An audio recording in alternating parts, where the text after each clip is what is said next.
এক ঝলকে দেখে নেব মোহামেডান সুরুচি সংঘের আজকের অসমাপ্ত ম্যাচের প্রথমার্ধের গোলগুলি।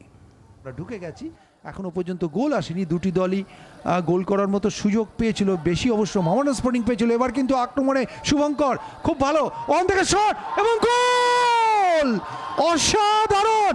আমি বলছিলাম মানস দা, শুভঙ্কর মণ্ডল আগের দিন দুটো গোল করেছিলেন এবং আজকে দুর্দান্ত গোল করলো। যেভাবে দেখুন কিভাবে গোলটি হয়েছিল, একটা সুন্দর শট, ডান ঢুকে গেছি, যেতে থাকে, কনফিডেন্স লেভেলটা কিন্তু অনেক বেড়ে যায়। এবং ডান দিক থেকে দেখো আক্রমণ, অনেকটা ফাঁকা জায়গা, দেখা যাক কি করে। ইনসাইড কাট করেছে, আবার একটা বাঁ পায়ের শট এবং আবার গোল, অনবদ্য গোল।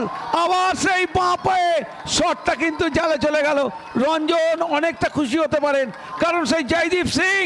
ফুটবলের গতি হচ্ছে সবচাইতে গুরুত্বপূর্ণ। দেখো কোথায় বল পেয়েছে, কোনো কভারিং নেই, এবং বাঁ পায়ে এত সুন্দর নিয়ন্ত্রিত শট নিয়েছে, দেখে শুনে ঠিক জায়গা মতো। দিল্লির এই ছেলেটি কিন্তু কাজের কাজ করেছে, নিখিলের কিছুই করার ছিল না।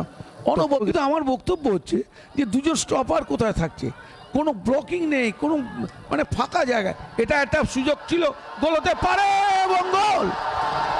ভারী সুন্দর গোল করে গেলেন এক্ষেত্রে ওই বামিয়া স্পর্শতা, সেটা কিন্তু আমরা দেখলাম। আমরা আরেকবার দেখে নিই।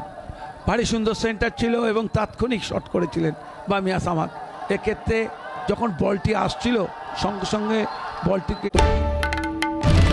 বাংলার আওয়াজ, বাঙালির আবেগ, জি 24 ঘন্টা।